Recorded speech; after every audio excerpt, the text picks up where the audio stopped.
Hello, everybody. Welcome into a Tuesday edition of the Computer America program. We got a lot of stuff happening here, and I got a great show planned for you. In the first hour, we're going to have Mionix is with us here. We're going to be talking about all their lines of mice, gaming mice, just very, very cool.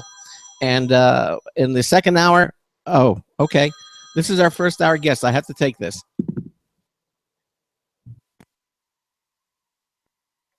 As Greg was saying, first hour Mionix, second hour we'll be having until showtime a company called Super League Gaming joining us, who is all about getting video games and playing video games, getting other people to watch you play video games on the big screen at a local movie theater, IMAX theater, any of those, and how you can set it up yourself for your local community and just a great way to foster not only playing video games together, but playing them in a setting that really hasn't happened before. So that's in the second hour, but the first hour, again, as soon as Mionix gets up here, we will be talking to them. So enjoy the show. And there he is. Okay. Hey guys. Okay, put yourself on mute, Carl.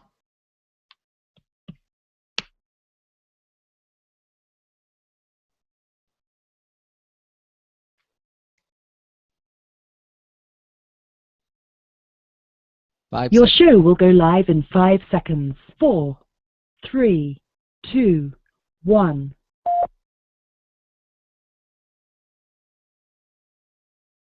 Broadcasting live, it's America's longest-running national radio talk show on computers, Computer America, hosted by national columnist Craig Crossman. Look for Craig's weekly column in your favorite newspaper. This show is being beamed nationwide at ComputerAmerica.com. Keep it here for technology news, computer products, guest interviews, and your phone calls. You're listening to Computer America. Hello, and welcome into the Computer America show. It's the nation's longest-running, nationally syndicated radio talk show on computers. Computer America is heard around the world and coast to coast. And I'm your host, Craig Crossman. And I'm your co-host, Ben. And welcome into another edition of the Computer America show on a beautiful Tuesday afternoon, I guess at least where we're located. And we have a terrific show planned for you. In the second hour of the show, even before that, I should say that it's Gamer Tuesday.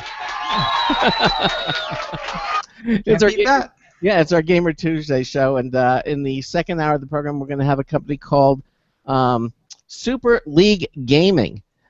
This is a really, really interesting concept where they have the recreational video gaming in movie theaters. That's right, you bring your laptop. So we're going to have the company's president and COO, Brett Morris, is going to be here in the second hour of the show. And in the first hour, when it comes to gaming hardware, Mionix is here, a company founded in Sweden, and we're going to be talking about their gaming products, their mice, and some of them are absolutely like little works of art when you look at them. And so we're going to be talking about that. If you have a comment or a question for any of our guests, we'd love to hear from you, because after all, today we are live. If you're listening to us on our new time slot, we are now live from 3 p.m. to 5 p.m. Eastern Time, Monday through Friday, in our new time slot, starting our third week in that time slot. And if you just give us a phone call, 347-884-8881. That's 347-884-8881. I'll get you on and get you through. If you're radio shy and you have a question for a guest but you don't want to go on the air, we have another mechanism that you can use. Any of our website pages at ComputerAmerica.com. In the upper right-hand corner, look, you'll see it says Submit a Question. Just click on Submit a Question. It'll take you to our question submission page, ask your question, type it in, click the Submit button, and Ben and I will see it, and we'll ask that question for you. Okay, it's just that simple. The other thing is we'd love for you to join us in our live video stream. We're a radio talk show, but now we also stream our live video, so you can see things. You can see myself, you can see Ben, you can see our guests most of the time, and also Ben has the technology to display websites, videos, movies, everything, so you can see exactly what's going on while you're listening to the show. It's another great way to interact with the program. Of course, all of that is available time-shifted later on in our archives. We archive our audio, our video, but the fun part is really doing it with us live, so you can ask the questions and and just hear what our guests have to say. We provide you a unique opportunity to speak with some of these guests, which you would not normally be able to do. So, yeah, maybe customer service rep, at level 1. But we've got like company presidents, COOs, CEOs. I mean, we're talking to the people that make things happen in the computing world here on Computer America. The other thing that I'd like to mention is that, yes, you can listen to archive, but we have 2 new places now that you can listen to Computer America. You can listen to us on Stitcher. We're now available there. And SoundCloud. We're available there as well. So we'd love for you to join us there. You can also listen to us live on the IRN Radio Network, the TuneIn Radio Network, the Blog Talk Radio Network. All those carry the show live, and we have a link under syndication there, so you can see all the different places that you can go to listen to the show live. Okay? All right. Ben, did I leave anything else out, or are we ready to start with our first guest? No, I think you pretty much hit it all. I did. Oh my goodness, that makes it special. Okay. Exactly. Exactly. All right. Well, let's. Our guest is from a company called Mionix, and Mionix was founded in Sweden in 2007 with a mission to create the world's best performing and most ergonomic gaming mouse. That's a great mission. Mionix proved that a small, dedicated Swedish clan could do this. I could see them by the fireplace with the bear rugs, and I'm being stereotypical. No. Okay, and that was just the beginning, by the way. Today, their complete gaming range is crafted with the same level of innovation and attention to detail. Joining us is Carl Silbersky, Mionix's CEO. Carl, welcome into Computer America. How are you, sir? Hey, thanks. I'm great. All right, so tell us a little bit about the company, because I had not heard of Mionix before. I don't know, maybe Ben had, but I had not. But you're right. We're a small, used to be small, at least, dedicated team here based in Sweden and primarily spread across Europe, building gaming hardware peripherals, primarily. Okay. So growing from that one, we are more or less growing into, the things that lay on your desktop, and what can we do more with them, especially for gamers, particularly. So, what was kind of your background that led you to say, okay, gaming peripherals, that's a very cutthroat market. What was kind of the willingness to jump into it? What's your background? I come from the software side, so I have a very, very different kind of background. Prior to joining Mionix, I had a company that was developing computer vision technology. So computer vision technology that you probably have if you have an iPhone, you have a kind of square around the face when you take a picture, and that is basically what we developed. We developed cool. also when you recognize the face from another face. So very much a software, very, very techy kind of company. And back in 2010, I think we were hit up by a huge company back in the US that you maybe know, Apple, they're called. I think I've heard of them. Yeah. I think I've heard of them, yeah. So this was the time when Steve was actually there, so it was pretty good times. Wow. So back then they were interested in buying us, so they acquired us, and they eventually acquired us, and I became what is normally called an angel investor. And one of those days I bumped into a guy. His name was Peter. His name is Peter, of course. He founded a company. He was super young when he founded a company. When I met him, he was probably about 23 or something like that. Mm. And we started talking about gaming peripherals. And it caught my attention at the same time, a huge disappointment that Jesus Christ, what has happened to these gaming peripherals over the last 10 years? And I just came to the conclusion, nothing has happened. And it got me a little bit pissed off, and it also got me at the same time a bit exciting. Like, what can we do with gaming peripherals? How can we build into the next generation? So a year ago, almost a year ago, I joined the company as the CEO, and and ever since we started a new kind of journey of building new technology. Well, some of the products that you have are absolutely beautiful to look at. The mice, did you have you had a designer, I assume, come in to create the looks of the mice, or did you? What kind of did you have people using them, and you were getting feedback from consumers? What was the process? How did you get to the point for designing some? Aside from the technological, we'll get to, but just from the aesthetics of the mice, exactly. Well, I mean, any mice you bring up there or anything, it actually starts with like, what's the mission we want to get out of this product, like anything, and it starts with very much of the craftsmanship for us. It starts with a mold, with the clay mold that you start and you put your fingers on. Okay. And that is not so design thing. It's more like, what's the touch and feel? What do we want to establish here? Then the whole process kicks in. You're thinking about, you create the ID design. What should this communicate? What should it work like? And then you move into more and more other phases of the design. Yes, we have a design department, but this is also very much where we rely on community and other gamers to put their input on, and we see what's missing, what's a hole in the market, etc. Well, you mentioned Apple. Apple's designer is Johnny Ive. I mean, he's the guy who started, and so he's like the guy.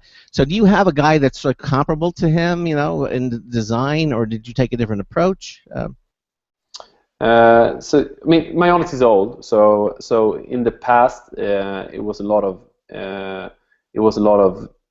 defined out of Peter's head. What could be good mice and all that. Mm-hmm. But we hired, I would say, Johnny Ive in his time, and it's a young guy. He's just turned 30, and is a super talented industrial designer.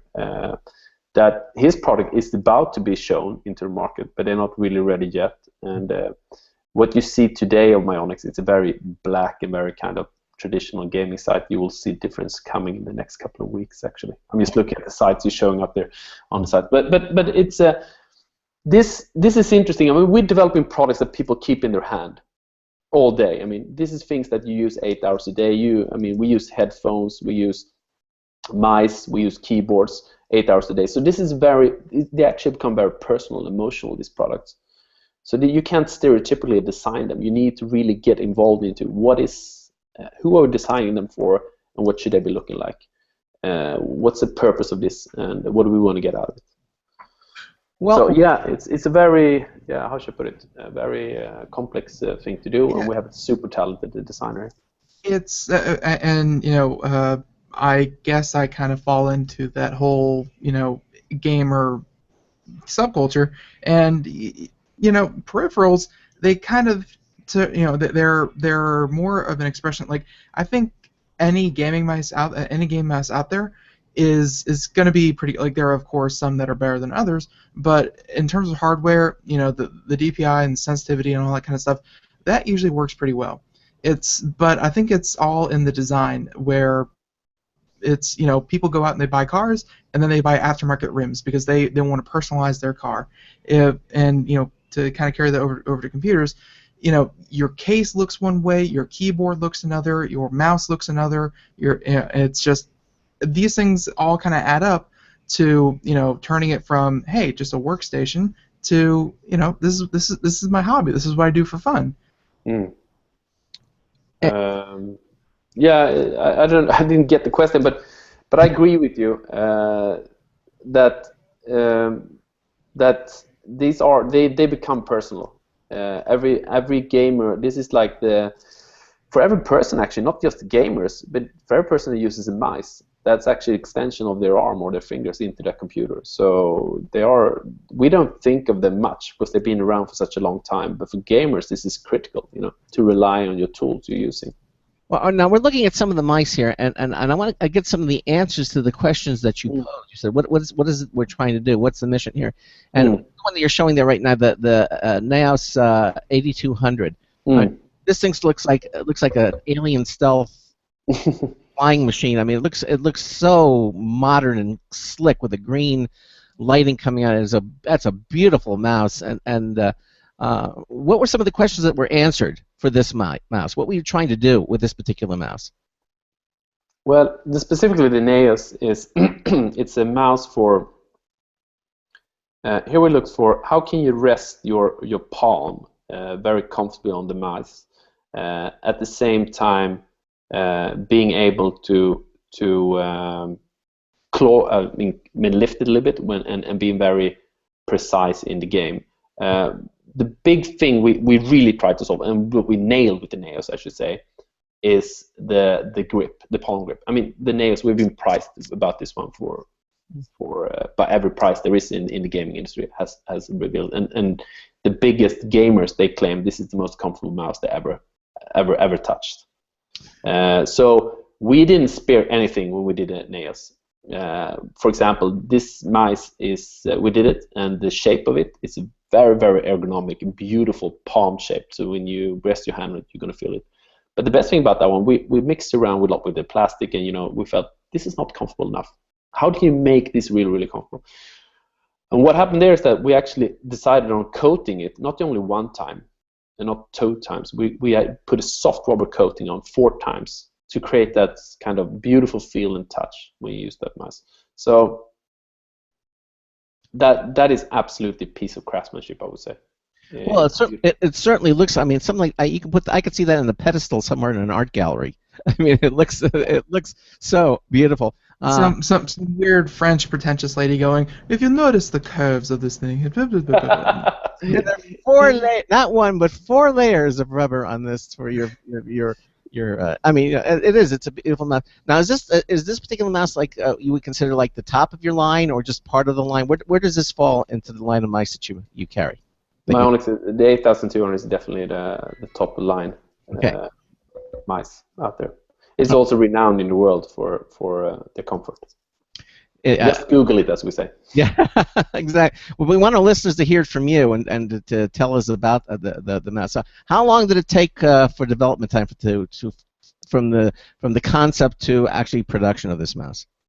The concept to production of a mouse, I mean, any traditional, we talk about hardware now, so this is the first thing. Hardware, right. And the reason why they call it hardware is because it's damn hard to do. Okay, so that's by starting it. So, but it take you a normal cycle. It would take you approximately, when you start with a product till you ship a product, 9 months to a year. Okay. All right. With the Neos, it took us about, I think it took about 6 months or 7 months just to nail the design shape, and then we went iterating on several other aspects of the Neos, and it came out 18 months from we started, or even more. I think it was even more. It was 18, 19 months. But the effort, it well paid off. That effort, because it is a beautiful shaped mouse. Right. It's one of fantastic ones. And we got a lot of people are praising it, especially. The great thing about Mionix is building these great things that we might not have the. I'm a Swedish, so I'm a hard time bragging. I should pick up how you Americans do. But the great thing about being Mionix is that we're a small brand, but we have a beautiful assets. Like the products are beautiful, and the best thing, when you touch these products, you really feel it.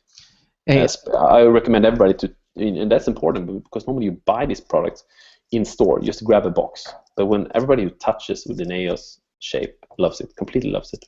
Yeah, and don't feel embarrassed about bragging. You certainly, obviously, deserve it. I mean, this is, as I said, it's a beautiful mouse. And so now, just as what is the suggested retail price for this mouse? What are you asking for? $79. I think $79 in the US. I guess 79 and yeah.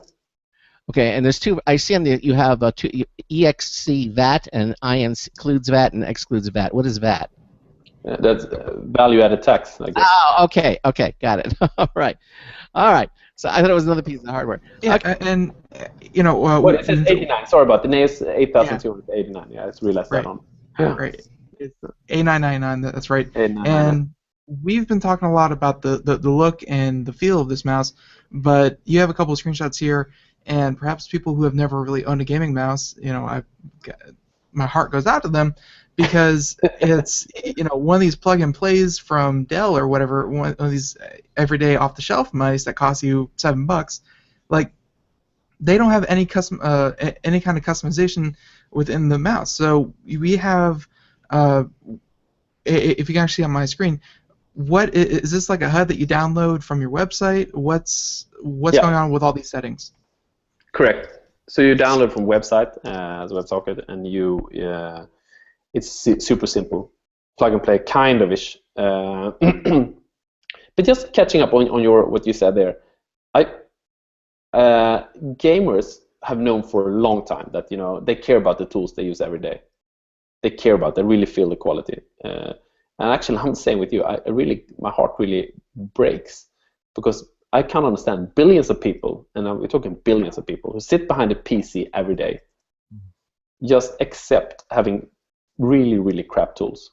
And this is, I couldn't say that in Arabian, but it's like, why do they do that? Why do you accept that?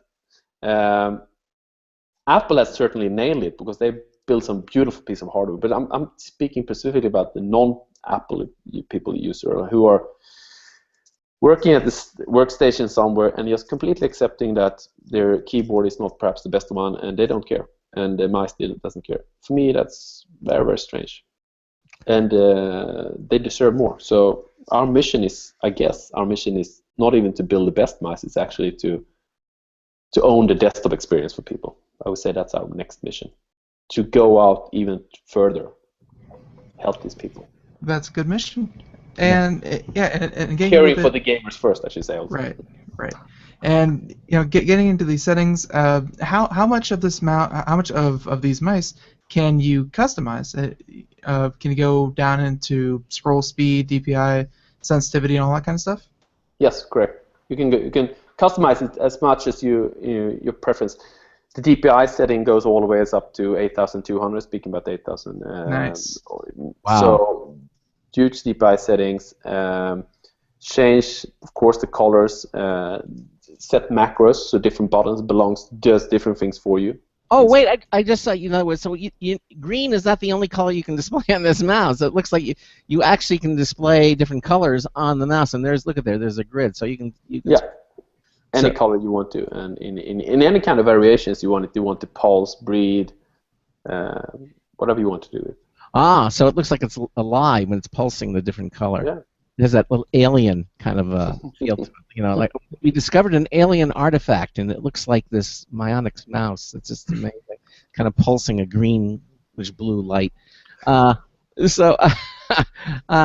mean, I get into this a lot, and although Ben is really our consummate gamer on our team here, and just looking at, so obviously the aesthetics of the mouse is important, but you as the gamer, when he mentioned 8200 DPI, and you went, great. I mean, now why is that important?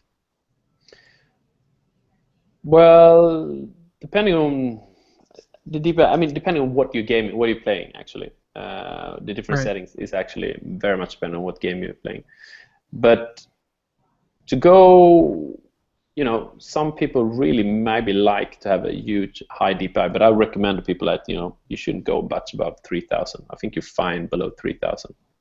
I have to say, I sat at Ben's computer and I just touched his mouse just to see it, and I just moved it and it zoomed across the screen.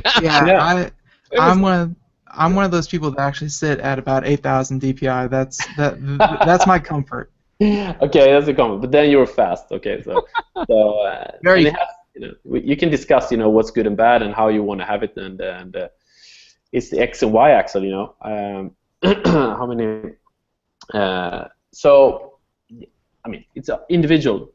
Some people we have mice now out to Castor coming out to 10,000 DPIs, so you can even go higher. Really? Yeah. You breathe on it, you blow on it. Well, the settings, they seem like, oh, well, he just likes a fast mouse and it gives him the option. No, there are video games that, if you play real-time strategy or something like that, you need, one of these fast mice to, really control what you're doing. And then if you're playing something like a first-person shooter, none of these mice are set at any particular, speed. So if you're playing a first-person shooter and you want to be more accurate, you turn down the DPI and you are more steady. It's not as twitchy. which is better. Exactly. And That's my comment on, maybe you want to use 3000, but it's individual. It's every preference. It should be, what is your preference as a gamer? Right. Now, we have a couple. We have a couple questions. Actually, we have a comment and a question for you. And what I'll do, Carl, is first I'll read the comment. He says, I always love the rubber coating on electronic devices. It makes it feel armored like a gadget Batman would use. So I think that was just a nice comment for you there. And then the question he asks is, would Mionix consider making a thumball mouse? He says, I currently use a Microsoft thumball, which I love, but Microsoft discontinued it, so eventually I would need to find a suitable replacement. So that's his question to you. No, I have to disappoint him there. We're not considering that. Sorry, that was time ago. Well, what about other kinds? Because I've seen them out there from other companies where they'll come out with a different form factor of a keyboard, gamepad, something like that.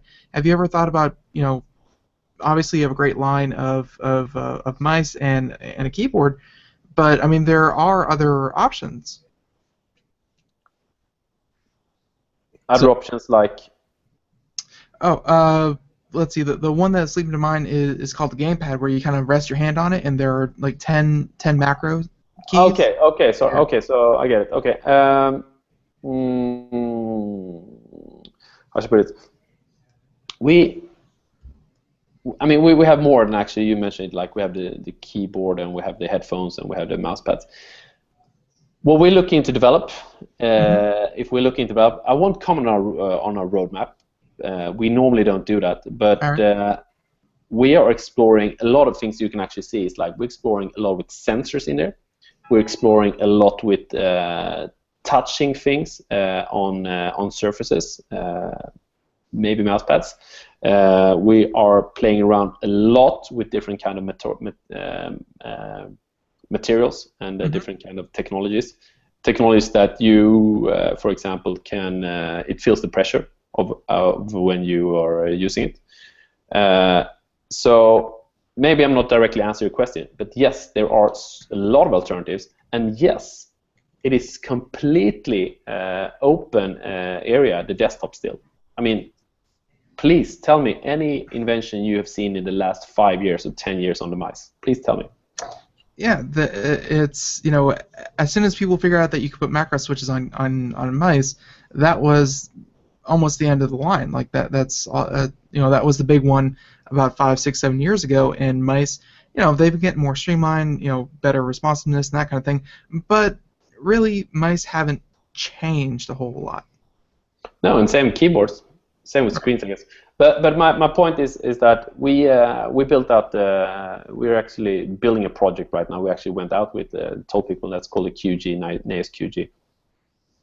The QG is actually, we added sensors to the mouse, and the sensors actually picks up your heart rate and your galvanic skin response. I saw that. That's amazing.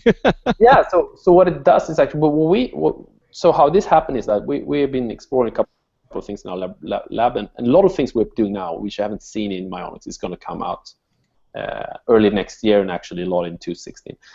This mice. Why we did this one is that because we tried to figure out how do you actually become a better gamer. I mean, if you have more than 10,000 DPIs in a mouse, I mean, it can't be a reason that DPIs can't make you a better gamer. But so when we tried to figure out, okay, when am I actually best when I'm gaming? And by adding sensors and starting to monitor your stress level, that's saying your pulse and galvanic skin response, you get an understanding of when am I stressed when I'm gaming. Well, actually, even if you play poker online, we got a lot of people turning to us like playing poker online, saying like, when am I the best poker player? Well, is it when I had 10 cups of coffee, or is it when I'm really stressed, or is it when I'm not stressed and relaxed? You don't know.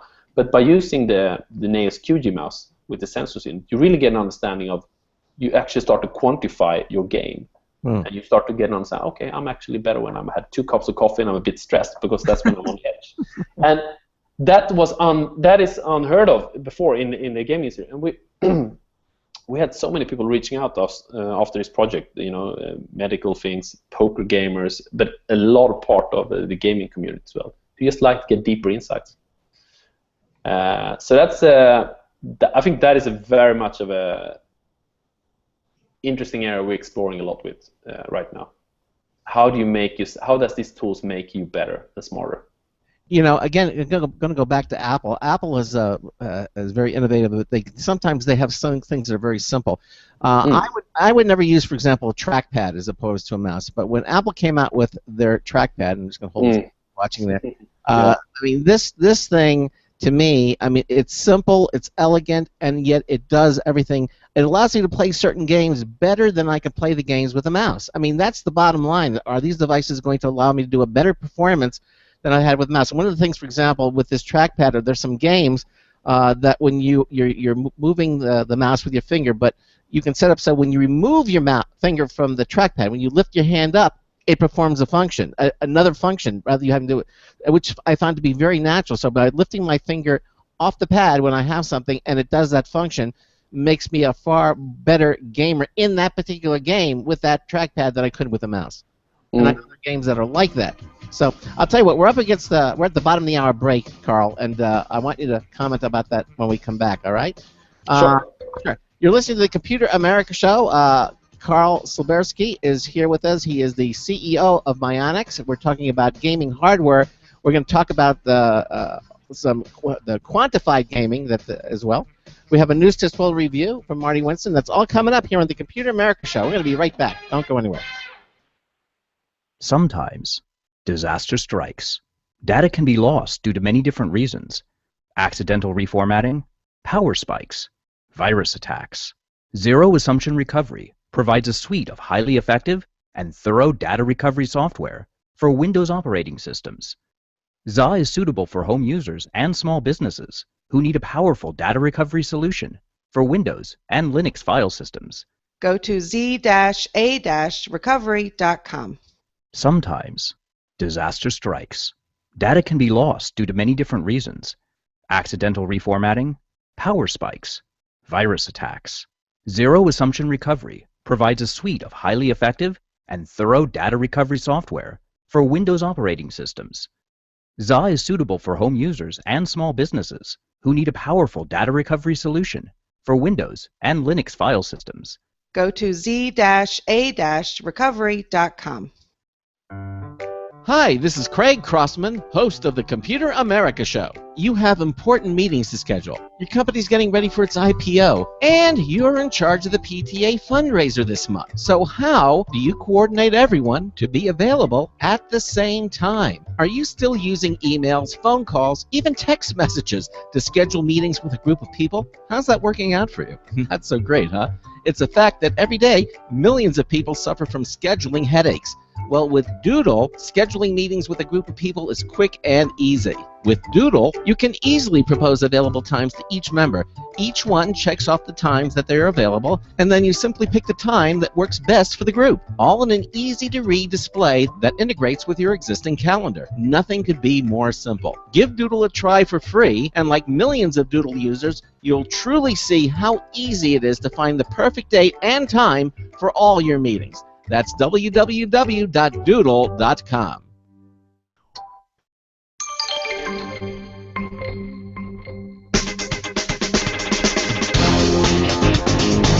And make it 350 for 25 minutes. Oh, hi, it's Marty Winston with a News Tips Bulletin Review for Computer America. This time, a 24-port gigabit switch from TrendNet with PoE+. That's a flavor of power over Ethernet, so the same cable the networks also powers, that supports devices that need a little more power, but even better, it more tightly constrains the delivered voltage range, which can mean more operational stability. With 24 ports and a total 370-watt power allowance, it handles everything. One little bit of a bother with this unit is that taming that power supply in a 1U rack mount means it has a fan that sounds a little bit like a hairdryer motor, but that's a tiny trade-off. Bottom line, the TrendNet TPE TG240G 24-port PoE Plus gigabit switch is a one-piece solution to 24 needs. Marty Winston with News Tips Bulletin for Computer America. Welcome back to the Computer America Show, 33 minutes past the hour. And we have, oh, by the way, that was Mark Winston with the News of Bulletin Review. Thank you for that. And we are talking to Mr. Carl Silbersky, and he is the CEO of Mionix. And right now, actually, Craig just asked him a question, and it completely left my mind. So, maybe our guest. So, Craig, if you'd like to ask it again real quick, and yeah. Again, and when it comes to gaming devices, as I said, give a trackpad, for example. I never really used one. I didn't understand how it could be a better performance when playing a game. And then I got the Apple trackpad because it just looked so cool and simplistic, and then I found that you could define different gestures on the trackpad, and one of them, the game was written for it. When I removed my finger from the trackpad, that actually was a function. And so, for example, when I played the game, I could use it up, down, left, right, whatever, like with the mouse. But when I removed my finger, it performed a function that I would find to be much more difficult with a mouse. It was just more natural. And so, I guess my question to you, Carl, is have you considered other things, other products other than a mouse when it comes to the gaming arena, just for that reason, that in some ways they can make you a better gamer? Yeah. The short answer is yes. The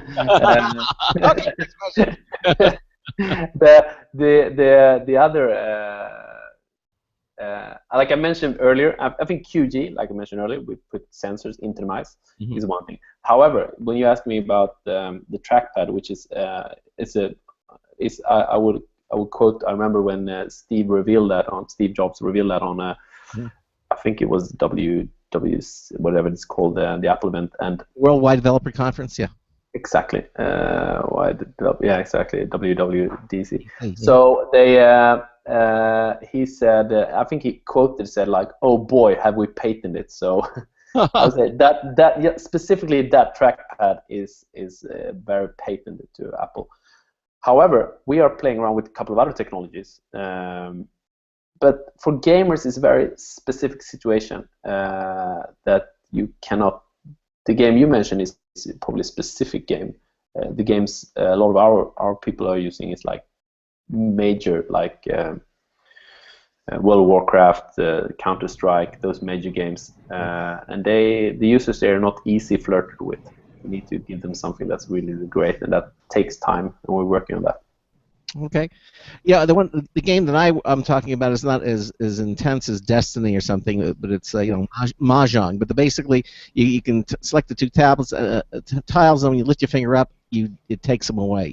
So, it makes gameplay. And yes, I remember that announcement. He was talking about the multi-touch screen on the iPhone, and he says, "Boy, have we patented it!" And that was it. That's probably it. Yeah, I just remember, but the whole area is like what I'm trying to say is that everything Apple has is, boy, have they patented it. It's like very patented, and you don't want to cross that path.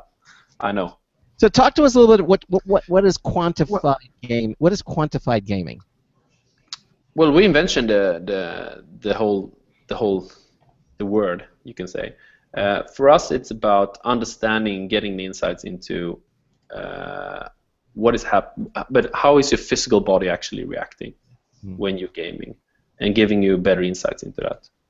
Okay. So that's that mouse that has the galvanic skin response and all the sensors there to talk about your body reaction. So why did you feel like you needed to put this built into a mouse instead of a standalone like fitness tracker or something like that?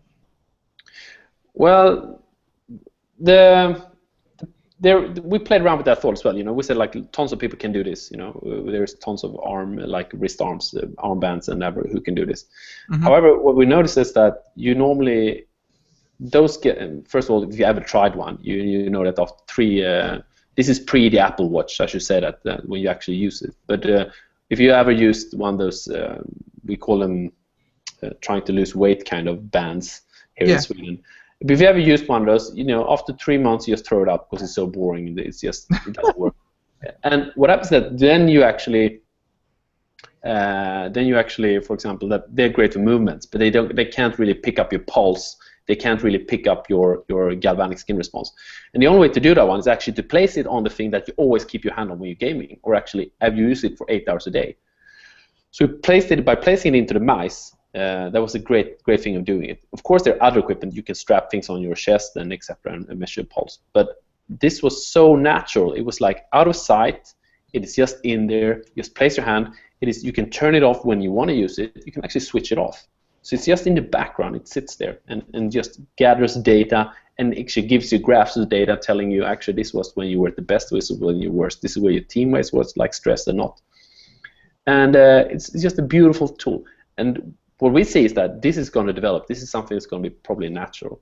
And think about it like this is, it's, you don't need to think about anything else. It's actually there. Now when people are having the iWatch, for example, which is a great tool, can do the same things. They pick up a lot of these things.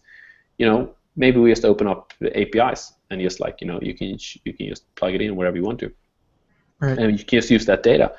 And you don't want to do that every time you game. Sometimes you just leisure game. You don't care about your heart rate or whatever. Right. But sometimes you really want to get an understanding of it, and then you just turn it off. Say, oh, okay, that was interesting stats. That was interesting. Why was that happening? And it's nice when you leisure game. But people who play poker, for example, online, they want to understand when they're good and bad, because that's actually can make a bit of dollar difference. Yeah. Right. These, I've never really heard of anyone collecting these kinds of statistics, and I think I can see why they'd be helpful. But let's say you've done some background testing. I saw you had a couple of guys playing League of Legends and Counter-Strike and all that kind of stuff. What have they been saying about this whole thing? Do they like having these kinds of stats? The StarCraft players loved it. You can right. say. Yeah, I think it's depending on in what kind of mode you are. When you play with friends, people find it fascinating, really, really fascinating. Some people got into it more than others, and but since it was so much out of the way that you didn't have to, you wouldn't change your grip or anything. It's just there. People just appreciate it, and it's a super great feature to have. So it's more of a really nice to have than an absolutely necessary need to have. I just want to be super transparent with that.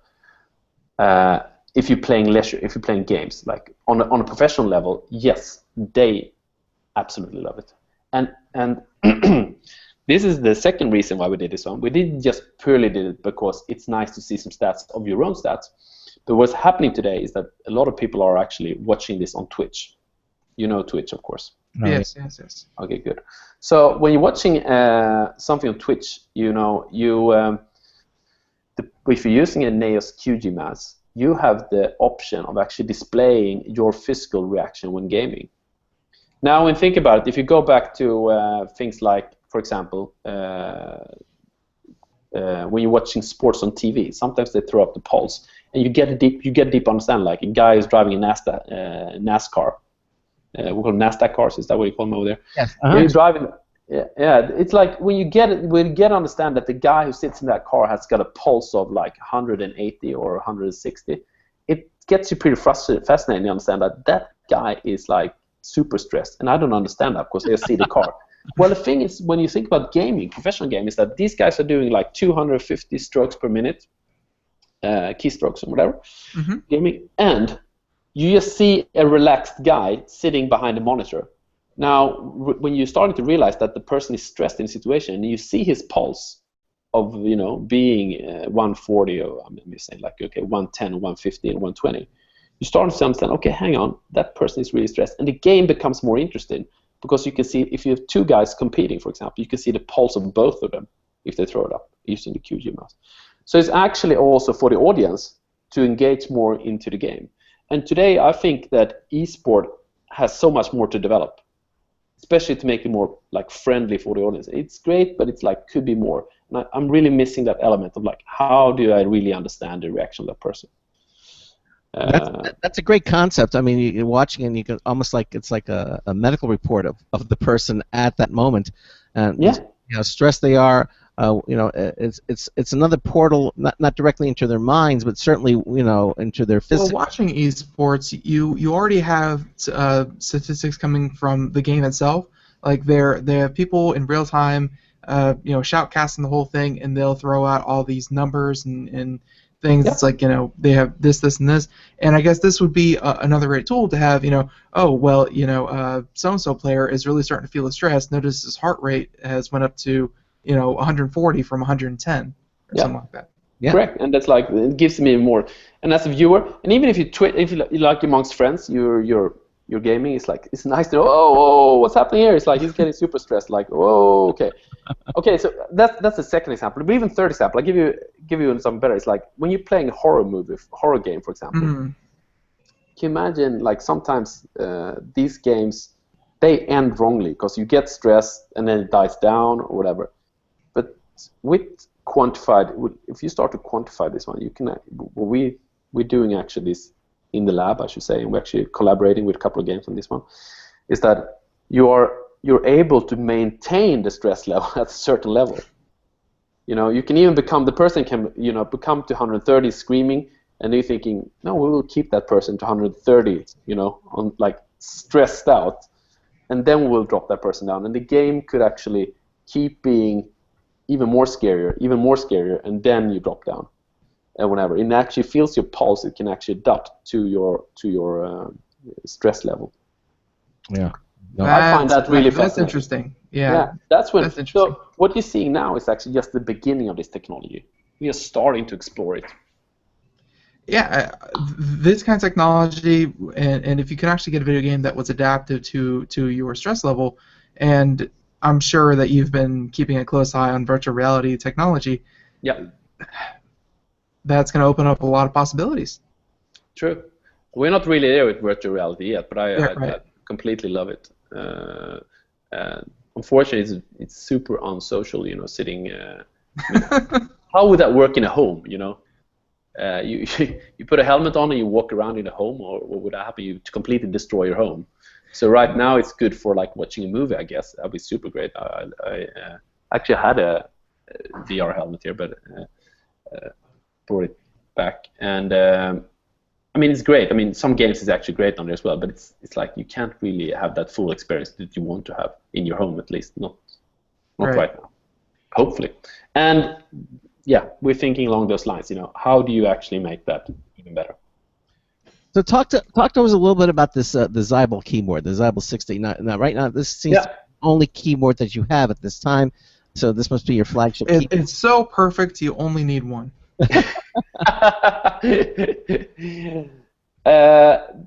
Okay, we only have one, but you only need one if you have a Zyble, to be honest, because it's actually rage-proof. It's a built-in steel plate in there. Yeah, it's got black cherry switches. This is the keyboard that is the tank of keyboards. It's just works. It's just a machine. Now we're coming up with a couple of I reveal you so much that we're coming up with some interesting things in this area later on. But the Zyble, it's just the beast. Now complete beast. Tell us about, because you mentioned these black Cherry MX switches. This is from the Cherry Corporation? Correct. The best switches you can have in a keyboard. No doubt about it, hands down. The blacks are the most desired ones. Then you can discuss, I'm a red fan or I'm a blue or a brown. But the black, this is a true gaming keyboard that will last you, and it's a super strong build. And tell us why you picked Cherry. The Cherry, black Cherry MX switches. Why did you pick them? We tested a lot, different switches. Hands down, they were the best at the time. Okay. No doubt about it.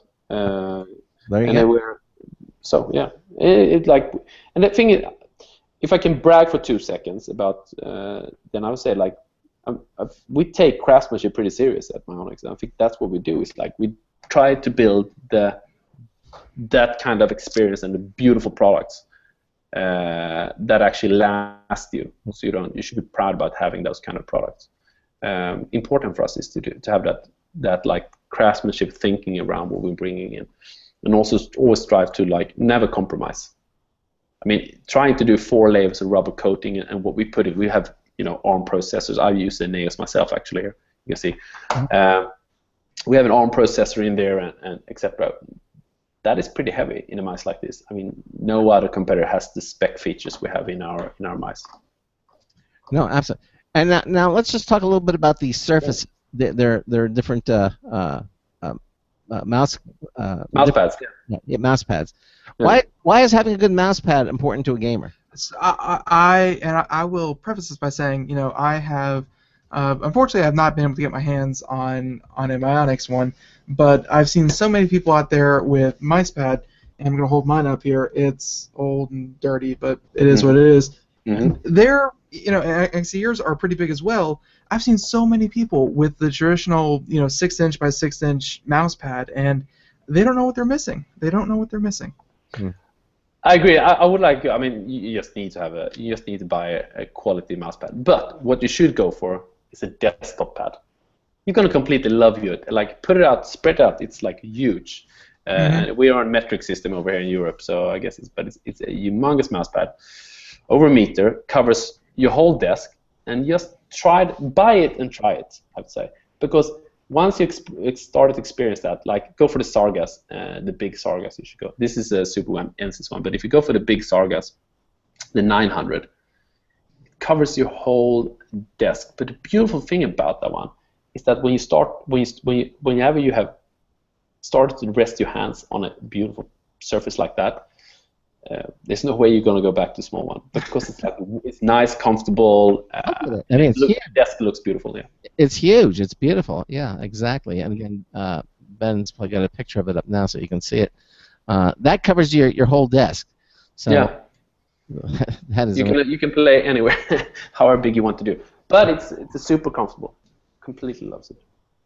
And then you just talk briefly. You also have your headset, the Nash 20. Now, tell us about this headset. It's a non-compromised gaming headset that has. We built the DAC drivers ourselves. It's renowned for having fantastic sound in there. It has this switch in the microphone, so you switch up and down the microphone. It has like one of those big microphones on it that picks up the sound perfectly when you speak as well. Hands down, we have it's really thick, so for long gaming sessions, it sits comfortable on your head. We have leather ear cups as well, so from the best quality leather in there. It's a very, very, very, very comfortable headset. No, it looks beautiful. It does. And again, with the over-the-ear cups, I guess you get true sound isolation, so you really get immersed into the game. It's not like wearing earbuds or something. You actually, it isolates you from the what other sounds going around, and that you focus on the game. And again, you have the one headset, I guess, which says that all you need is one. And well, I guess that we try to make it build beautiful products, and then we believe that less is more. I guess that you build a solid, great base for it. And then you have a couple. Less is certainly more, as I see you're currently sold out of these. So sorry about that. Less is certainly more. Sorry about that. It's getting later in Sweden, so. Now I understand also you have some of these accessories here, like the mouse glides and the glides for the Neos, and you have the glides for the Avior. What are these? What are they supposed to do? These are mice feet that you can replace underneath your mice. The glides is simply when you worn out your like the Teflon plastic that sits underneath your mice to make it slick. Yeah. Slick, exactly. Glide above the surface. You can replace them eventually. Eventually, you need to replace them, so we have them as well. You see, that's another looking forward, looking ahead philosophy, because you're right. I mean, especially with gamers. I mean, they're gonna if you could put an odometer on a mouse. I'll be the first to say that until this very moment, when you brought up these new glides, I never really looked at the bottom of my mouse, and I have completely worn the feet off of mine. So There you go. thank you for bringing this to my attention. That's awful. We need to get you a glides. Obviously. Exactly. Now these are designed specifically for the mice that you produce, Carl. Correct? Yeah, correct. Okay. All right. Well. Oh, and just one more thing, since I'm a huge fan. You have a lot of peripherals, or you have a few pieces that have SK on them. And Yeah. Do you have any kind of partnership with SK Gaming? Yeah. So SK came to us a year and a half ago, and wanted to partner, and they said that we were super impressed by the Avior model you have. Any like thing we can do partnership with you, and we kind of asked them, what are your specific requirements for this for the mouse, and we developed this SK version of the Avior for them. To them, and we've also built the mouse pad. Oh, sorry about that. Former Florida Governor Jeb Bush called I need to close that. Craziest Okay. ideas he's ever heard. The likely presidential you candidate didn't warn made me the that comment while taking questions at an Iowa pizza weekend. All right. Anyway. Bush weighed in on the FCC's Trying to. Okay. Good. Sorry about that. No, but SK is one of those in Europe, a huge gaming. Right. I mean, been around for a long time. They're great.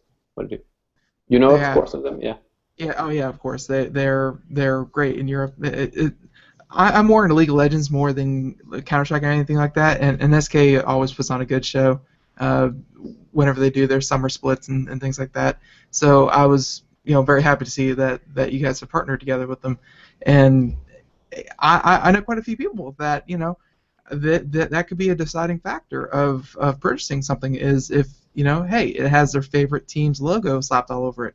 That's and not only that, but hey, endorsed by the team itself. That speaks volumes in itself too. Yeah, thanks. It was great for us. I mean, we find it fantastic they reached out to us. Now it's becoming more and more teams that are reaching out, so it's certainly spreading. We welcome it. Go to Mionix and check out the Mionix mob page if you actually if you have a lot of followers on Twitch, or if you're gaming a lot, you join our mob, so you don't just have to be part of a team anymore. You can just be a great gamer. Anyway, I recommend everybody actually go to Mionix homepage and check out the Mionix mob page. Yeah, and and you can go to www.mionix.net is the website, or you can go to computeramerica.com. We have a link to the Mionix website at our website at computeramerica.com, and check it out for yourself. If you see baby chickens on the home screen, you went to the wrong one. Yeah. Carl, I want to thank you so much for being with us here this hour on Computer America. You have some beautiful products, and we certainly will keep in touch with you as things develop with Mionix. And again, thanks so much. I know the hour's a little late for you. What time is it? You're in Sweden, right? Yeah, it's not late. It's 10 o'clock, but I was up super early this morning. So. Okay, all right, good enough. I got game for an hour now, I guess. There you go, game for an hour. All right, Carl, listen, thank you again for being with us on Computer America. You have a good evening, okay? Thanks, Greg. Thank you, guys. Thanks. Great meeting you guys. All right, bye-bye. All right. Okay, so there he goes. Again, it's Mionix. You can check them out at their website at mionix.net, or just go to computeramerica.com and see what's happening. So coming up in the next hour, we're going to have Super League Gaming is going to be on. This is the world's first recreational video game league that takes place in movie theaters. I mean, we're talking about like Regal Theaters or AMC, Cinemark, iPic. Imagine the size of the mouse you're going to need to play on that. Just if everything is proportional. Yeah, no, they actually have groups of people come and play together. It's a social event. People who are like-minded come and join in together in Super League Gaming. And Gamers aren't social. They're locked in closets and basements, and they're antisocial. That's what gamers are, right? No, I think that's the stereotype. We're going to have the president and COO of Super League Gaming, Bert Morris, is going to be joining us here in the next hour, and we look forward to having him there. In the meantime, I don't think we have time for any computer news, so I think maybe we'll see how the next hour goes. But head over to computeramerica.com and check out our contest. We have our social media contest where we give away a really nice prizes from our good friends over at Logitech. We have our places where you can, our free software page is up on Computer America. You can check out all the different free software products that are available to you, things that you might not have known about, plugins. They're all at computeramerica.com. Anything you want to know about the show, interact.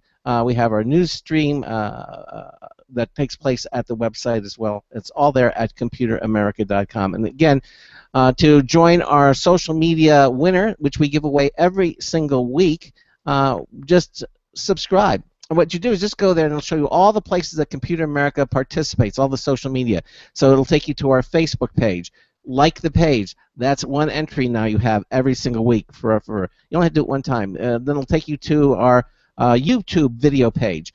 Subscribe to that. That's 2 entries now every week that you'll have to win the prizes. Go to our Twitter page and follow our Twitter. That's 3 entries, and that's how it works. You only have to do it once, and the more that you do, that's how many entries you have every single week to win our social media contest. And we give away some really great prizes, and you can see those there. Well, we have links, so you can check it out. It's all at computeramerica.com. So that's all coming up in the next hour. Okay. We're just going to break for a short moment. No commercial messages. We're just going to take a short pause and then back with hour 2 of the Computer America show. We're coming to you live from 3 to 5 p.m. Eastern Time, our new time slot, and we're enjoying it. We're getting to look. We're getting to see the sun. I mean, it's amazing here. This is my sunbird. We're actually getting a tan. It's wonderful. My nightclub pallor is going on. This is Computer America. We'll be right back. Broadcasting live. Thanks, guys. The national radio talk show on computers to air every weeknight. Computer America. Hosted by national columnist Craig Crossman. The first hour's behind us, but there's still more of tech news, tech talk, and your phone calls. We're being beamed nationwide at computeramerica.com. You got computer problems? Bring them on. You're listening to Computer America. Computers run the world, and we run computers. Call us or send us an email to live@computeramerica.com. Hello and welcome into hour 2 of the nation's longest running, nationally syndicated radio talk show on computers. This is the Computer America Show, and I'm your host, Craig Crossman. And I'm your co-host, Ben. And again, we just had Karl Silbersky from Mionix, the CEO. Silbersky, excuse me, for the CEO from Mionix. And if you missed any portion of that, you certainly can listen again. We archive all of our shows at computeramerica.com, and again, it's all there, and we're going to move into the second hour of the show. Again, if you missed any portion of it, we archive all of our shows. Check out our archive page at computeramerica.com and check it out for yourself. For sure. Okay. All right. So I think I see we have our guests online. So why don't we introduce our guest for this hour? The company is called Super League Gaming, and they are the world's first recreational video game league in a cool movie theater. That's right. I mean, every week gamers bring a laptop and friends to a nearby Regal theater, an AMC theater, Cinemark, or iPix, and they get together and do this. This is amazing. Super League creates the best entertaining gameplay experience ever, according to our guest. And here to explain how this all works is Super League Gaming's Brett Morris, who is the president and COO. Brett, welcome into the show. How are you? Hey, Craig. Good. How are you? Thanks for having me. Our pleasure. Glad you could join us. Yeah, absolutely. So I gave an overview, but why don't you, in your own words, explain to our listeners what exactly is Super League Gaming? Yeah, right now, we're launching with the game Minecraft. So short term, for any Minecraft player out there, this is literally the dream come true for them. So what we've done is instead of just playing Minecraft at home, and usually it's played in a in a more by yourself setting in the house. Now we've said go to the movie theater, your local movie theater, after school, and not only can you play in an amazing screen and amazing seats and concessions and what have you within a theater, but now also the socialize and the social element of gaming that takes place in the theaters, because now you're playing with 100 or so of your friends and family and what have you right there in the theater. Wow. That really is very clever. That's different. Yeah, it's very different. I mean, I've gone to movie theaters and I've seen things that come up and says, hey, call this number and you can rent this theater for your business or something. I've seen that, and I know people. So I know some theaters are available to that, but you've kind of, taken this to a whole different level, haven't you? Yeah, absolutely. We basically looked at something like Little League, where kids after school are going to an event, and in this case with Little League, playing a sport. But there's a lot of kids out there that love to game. It's not just playing sports, or it's not just piano lessons at school. A lot of kids are gaming after school, and we looked at our own kids and kids in the neighborhood and what have you, and said, where would the ideal place, much like Little League has a baseball field and soccer has a soccer field, where would be the playing field for gaming? And it came real quick to us that the movie theater itself would be the awesome place to game, obviously because of the seats, but also because of Minecraft and it being open source and you can do a lot with the game code itself. How can we create an experience that would take advantage of the big screen in the theater there? So, there's a lot of different variables here, but like what we like to say is we've taken the world's most popular game, being Minecraft, and made it so much better. So, we have to ask this because video games, they are social. A lot of them are social, and you can go online and you can play with people all around the world and many different people. How And I'm also assuming that you've been to an event. How would you say the experience is, between just playing with someone online and then actually sitting next to someone, or sitting in a crowd all watching and playing the same game? Yeah, we were in 25 plus cities, over 80 theaters this summer, really showing people what Super League Gaming is all about, and going from city to city and opening up these theaters and say, come on in, and we really want to tell you about it. And I stood at the entrance or exit after the game, but entrance before the game, and watched these kids as they walked in. And as soon as you saw a kid turn the corner and saw 60, 70, 80, 100 other gamers, in this case Minecraft gamers, their eyes completely light up and they turn into a completely different person, because now they're in their element, and that's what Super League is all about, is really the social part of gaming, and giving these kids a sense of community and camaraderie of belonging to a gaming community. And in this case it's Minecraft, but it doesn't really matter what game it is. When you're around other gamers, and not just online, all of us are used to doing it online, but in a physical space like a beautiful movie theater, and being able to chat with someone real time, face to face, interact with them with giving them high fives and smiles, and exchanging phone numbers and that type of thing. It's a completely different environment, and an environment that all the gaming companies are really excited about too. We launched this with Minecraft for a ton of reasons, but all the other gaming companies really see this as the future of gaming, is adding this social element to gameplay itself. Now, let me ask you this. I understand how you sort of came up with the concept. You just thought movie theaters, or were you in a movie theater and you saw, hey, this movie theater is available, and then that made what made the bell click of the movie theater? What did you see? Probably sitting in the movie theater, staring at the screen, and being like, "What if I play Diablo 3 on this?"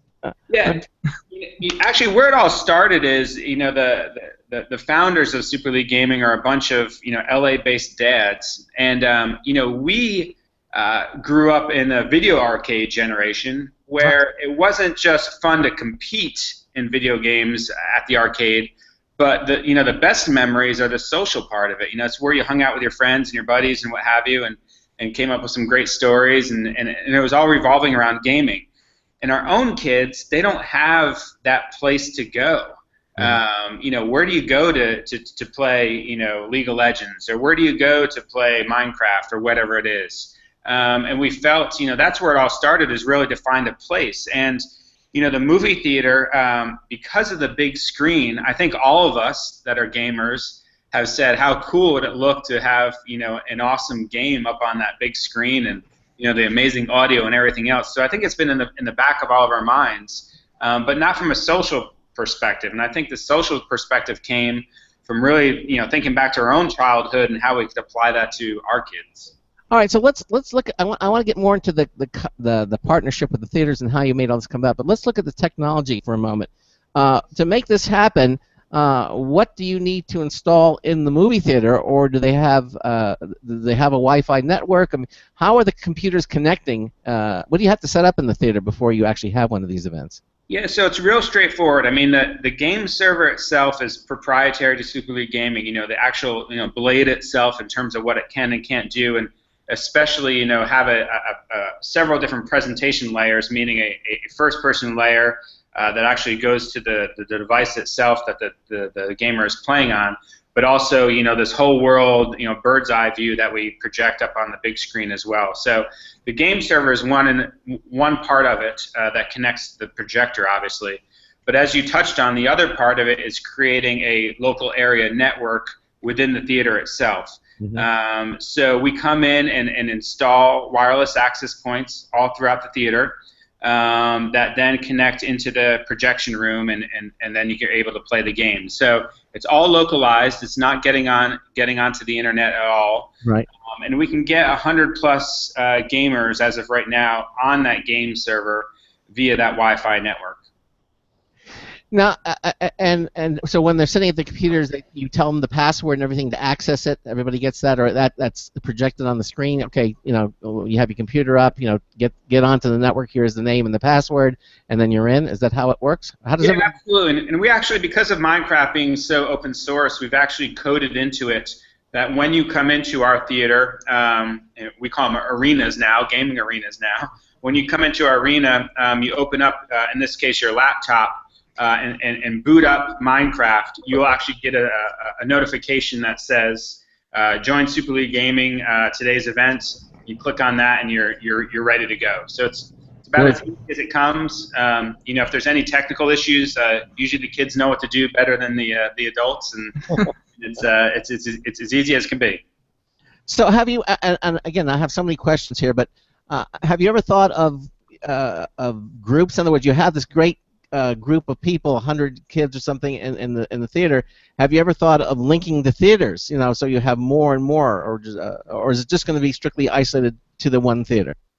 Yeah. So the way Super League works is that, and we're launching our inaugural season here the 6th and 7th of October, mm-hmm. which is going to be continuous for 6 weeks. So you're actually, much like a Little League scenario where you sign up for a season. The same thing here with gaming, in this case Minecraft. Got it. And the way the competition works is that everyone across the nation, again, we'll be in I think 74 theaters in the fall. And the way the competition works is that they're not competing real time across theaters. They're competing real time within the individual theater, but then across theaters, they're not competing real time. But all their points total goes towards a leaderboard.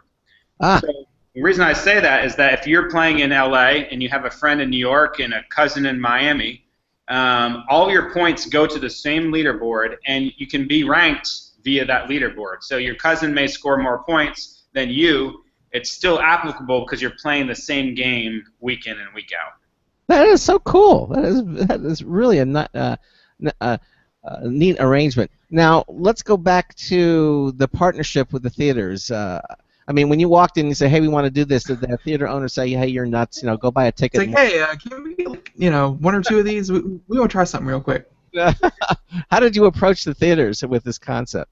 Yeah, it's pretty funny because we didn't know what the response would be. They're so tied to their main product, obviously, which is movies, and there's a lot of politics that go on between the exhibitors and the movie studios. But we literally came to them and said, okay, this is going to be as easy as possible from a technology standpoint, which is probably the biggest question at first. Like, how much is going to cost to install all this type of stuff, and how long it's going to take, and what are you going to do to our projector, and once we convinced them that it was pretty much plug and play, they were pretty welcoming because they see their business is relatively down, especially in the last 10 years. This year will be pretty good, obviously, because of the slate of movies. But overall, their business is down, and they know, much like the the record business, and much like even the movie business with Netflix and what have you, that they need to do something about it.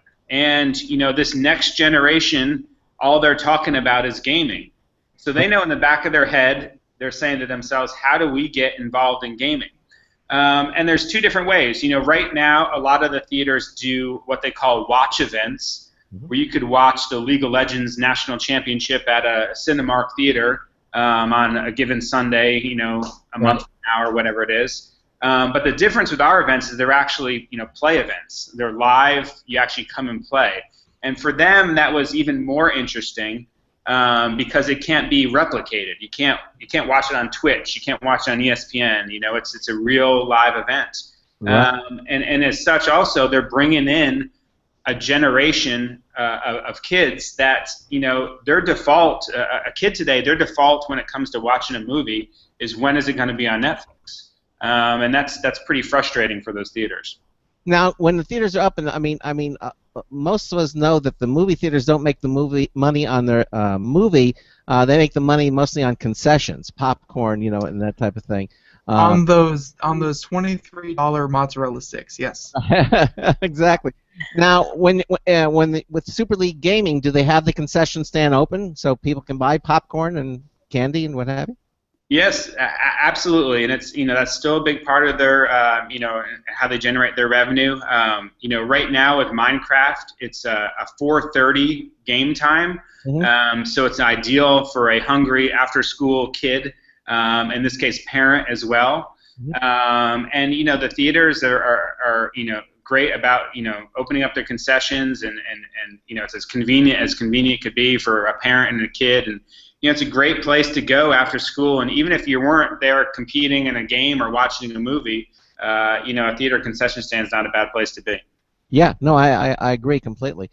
So it sounds to me like this is a win-win situation for everybody involved. I mean, the movie theaters are making are tapping into a new source of income that isn't necessarily the movies, and tying into the gaming experience, which is growing by leaps and bounds. And it seems to me that what you're doing is going to help keep movie theaters relevant to a new class of generation.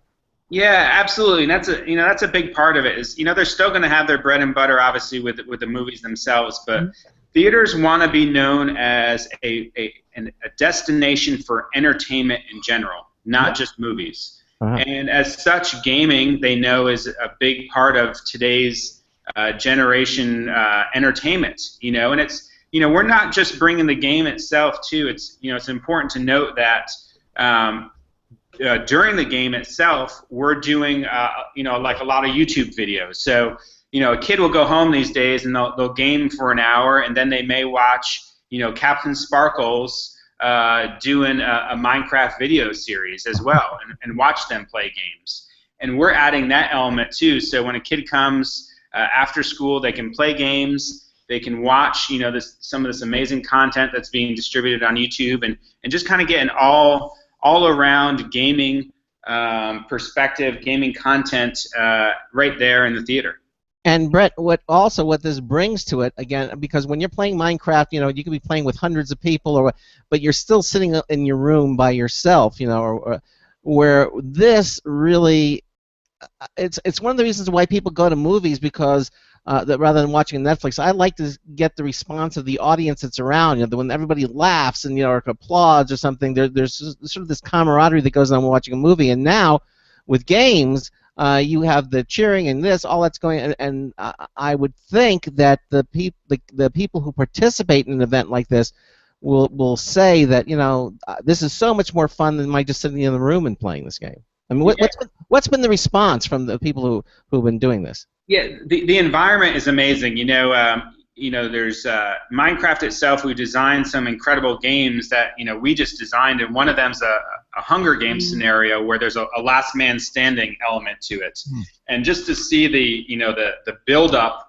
of the crowd and trying to figure out who's the last person or who's the last 5 people, and kids high-fiving each other, and the excitement of who's going to win this round and that type thing is just like any big sporting event. I mean, these kids just absolutely get into it. And towards the end, we put up a leaderboard so they can see where the kids rank within the theater themselves, and we shout out to them who's number 5 and who's number 4 and what have you. So there's some incredible excitement, but a big part of it too is you talk about the kids going home and playing in their room, and the social element of it is that just as excited as the kids, especially with Minecraft, where it's a much younger gamer, the parents themselves are absolutely ecstatic as well, because now they've provided for their kid an environment that they've really never seen them in before. Here's a parent that is maybe down a little bit on gaming because their kid comes home and goes to their room and just plays on their own, and they want them outside or in an environment that is more social. And now we've given them that environment, and every single parent has come to me, to a person after these events, and says, man, that was really, really exciting, and I'm so happy for my kid that they're able to compete in such environment and make new friends and all these type things. And that's it. Yeah, it's really interesting from a parent perspective too. That must make you feel real good when you hear something like that, Brett. Yeah, absolutely. Yeah. So let's talk about how many theaters and markets will you be in this fall? We're in, I think it's 30+ markets, close to 80 theaters. I don't have the number right off the top of my head, but just about every major market across the country, from LA to Seattle to Chicago to Denver to New York to Miami to Charlotte. I mean, all over the place. Now, and then, our theater partners have been absolutely amazing. So you listed them earlier. I'll say it again. It's Regal, AMC, Cinemark, which are the top 3 theaters in the country, and then there's a luxury theater called IPIC, IPIC, that people know as well, that is participating as well. And actually Carmike, which is the U.S.'s number 4, just signed on this week, and they're going to be doing some one-off events too. So I would say by the middle of next year, if not the beginning of next year, we'll be in just about every major city, if not every major city, plus then some, and international as well. So we'll be in Brazil real soon. We'll be in Hong Kong, Canada, and the UK. Probably in the first quarter of next year. Now you're going to be a busy guy. Do you have to travel to each of these locations to set this up, or do you have teams to do this for you? Yeah, we definitely have a team, and this summer was fun because I did travel to just about all these places this summer when we got everyone to experience these one-off events, and it was fun. Obviously there's the chaos of conducting these events, but if you saw all these kids' faces and all these parents' faces at each of these events, boy, it made it that much easier. Yeah. So the parents actually go with them, or they just go by themselves, or is it? Because of the Minecraft age, and there are some younger kids. Minecraft is about 7 to 14 is kind of where we like to say the age group is. Some parents wanted to actually come to the theater and stay in the theater with their kid. And the cool thing is they actually get in for free. So the parent can come in and sit next to their kid or sit in the corner or wherever it may be, but that's a part of it too, especially with the younger kids. Wow. So okay, so if people want, first of all, how do they find where these Super League gaming events where are they posted? I'm in a city and I want to find out where this event is taking place. Is there some general place that they can go? Yep. So if they just go to superleague.com, and at the very top of the page is sign up for a 6-week league session. And you click on that button to sign up for the league session, and it presents a box for you to enter in your zip code, and we'll give you a list of the theaters that are within your area. So it's super easy.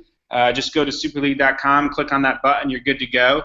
There's a really, really cool element that we just introduced where kids can go to superleague.com and actually become the captain of their own team.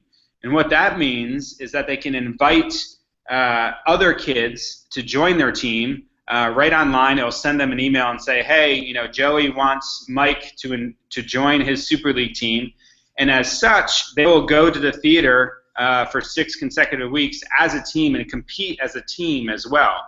So there's a whole other team element, not just individuals, but a team element part of Super League Gaming that's really cool.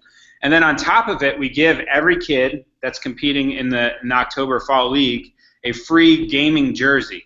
So we just got them in actually today into the office here, and they're just really, really cool jerseys with the Super League logo on them. And much like the Major League Gaming guys are wearing these cool jerseys, we designed a cool one as well. And every kid will be able to go to the theater every week with a neat jersey. Now, do all the team members that you're talking about need to play at the same theater, or can they be spread across the U.S.? The actual team members do play in the same theater because they are playing real time as a team. We wanted to make sure they stayed in that same theater. And the game itself, we just debuted the Minecraft game that we're playing last week, and we designed this game called Crystal Crater, which, to get into all the details, is a little bit complex. But the bottom line is that the game is designed to be a team game. We actually compete against, in the theater, 7, 8, 9, 10 other teams right there in the theater. Now, are you going to stick? You chose Minecraft. Well, tell us why you chose Minecraft, and then after that, I'd like to. Are you thinking of expanding to different games? Yeah, so Minecraft, first things first, it's the world's most popular game. So you say to any kid, hey, we're playing Minecraft in the theater, and they get pretty darn excited just by saying that. But another part of it is because of the open source of it. So we could design a lot of elements that would take advantage of the big screen and take advantage of a gaming environment or a team environment that you can't really do with some other games without really getting into serious code. In this case, where it's Java and you can do it within Minecraft, I don't want to say it's easy, but it really helped solidify the whole communal social element that we're bringing to gaming. Wow. Okay. So basically, it's because it's open source is why you're chosen to make it easy. Do you think a gaming publishers and will see this and recognize the trend that's starting to happen and might make their code or their programmers available to you to bring their events to something like this? Yes, absolutely, and there's already some that are working on it. All of them have been to our events, or just about all the game studios have been to our events, or have met with us here in LA.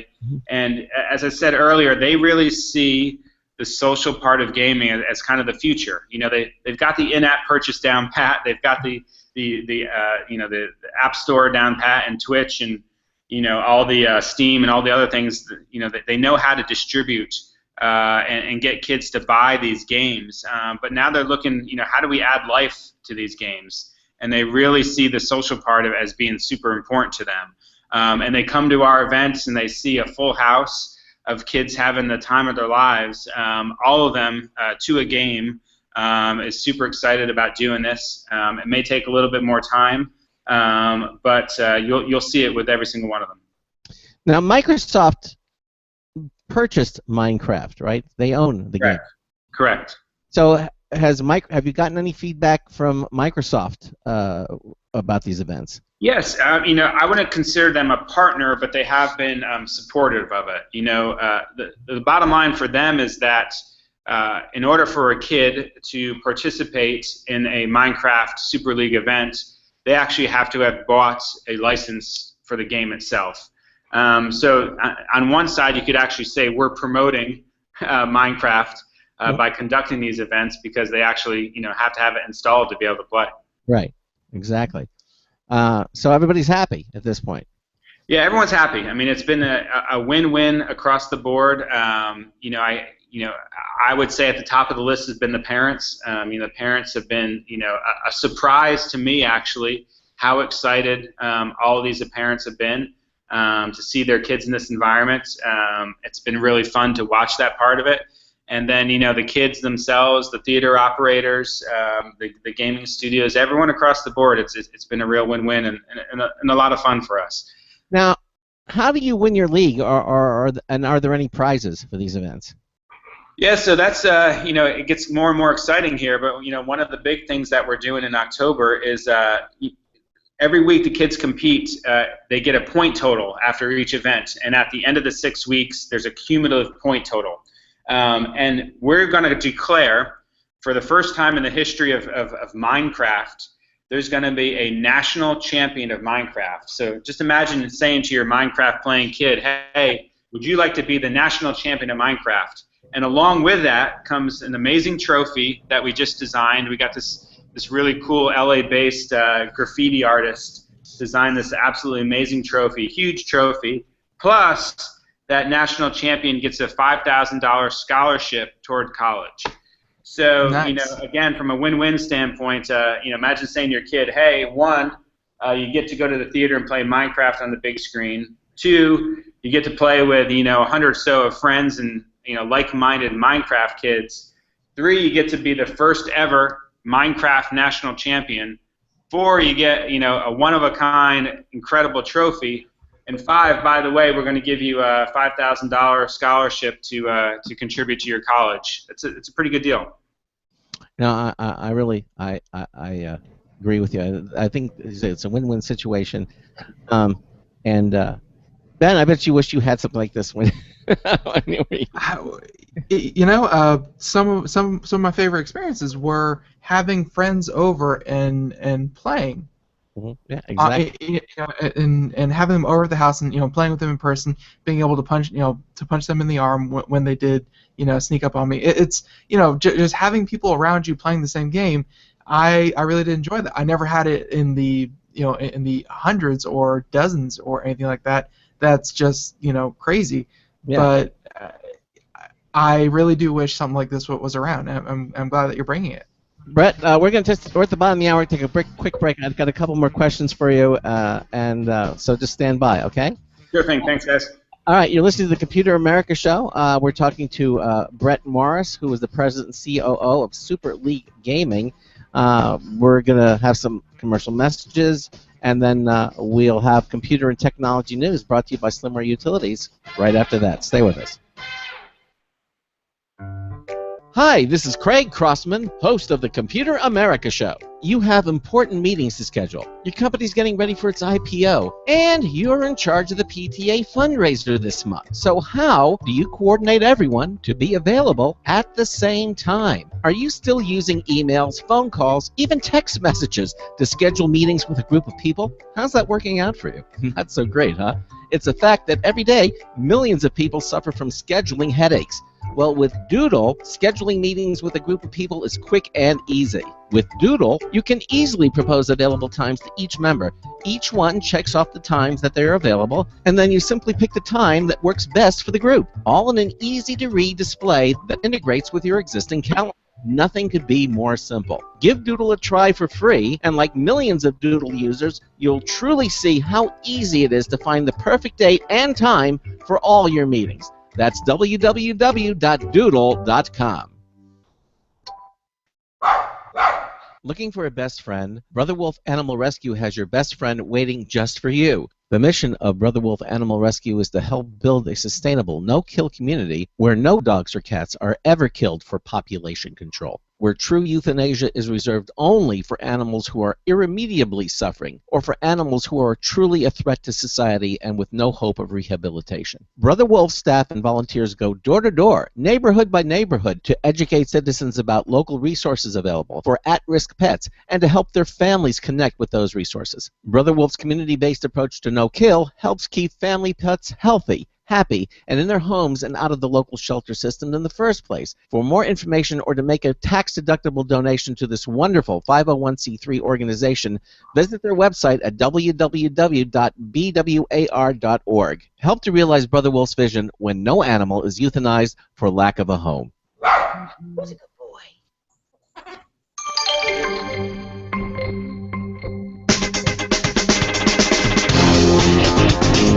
Hey, I said bombast, not dumb. Oh, hi, it's Marty Winston with a News Tips Bullet Review for Computer America, this time Swiss Plus Tech Tools. Some multi-tools have cutouts as wrenches, stubs as screwdrivers, and so on. Swiss Plus Tech sent a mother load. Their 15-in-1 Megamax has 8 wrench sizes, 10 drivers, a nail puller, a pry bar, and an LED flashlight, all in the size of a Chiclets pack. The carabiner-shaped Micro Slim SDX has wrenches, drivers, a bottle opener, a safety blade, and a key ring quick release. Their key-shaped Mobile Tech Charge Sync has a USB-A one end, a lightning on the other, and a flashlight in the body. Bodyguard Elite for the car has a talking tire gauge, a tread depth tracker, glass breaker, seatbelt cutter, red blinker, loud alarm, and an LED flashlight. Bottom line, agility across the Swiss Plus Tech multi-tool line makes them all notable and totable. Marty Winston with News Tips Bulletin for Computer America. Welcome back to the Computer America Show. We are... I'm sorry, go ahead. Weird. Anyways, welcome back to the Computer America Show. Brett Morris is here. He is the president and CEO of Super League Gaming, and this is great. I can't stress that enough. Anything to get video games more interactive, just more out there. That's I definitely love the idea of it.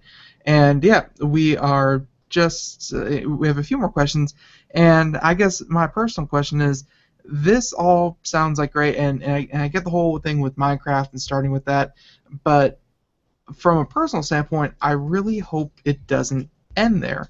Where do you see kind of this whole thing going? Because having a league with Minecraft is one thing, but then having maybe a set league for other set games, just going year round in a lot of movie theaters, you could actually start up like some kind of tournament circuit or whatnot in the southeast, southwest, north.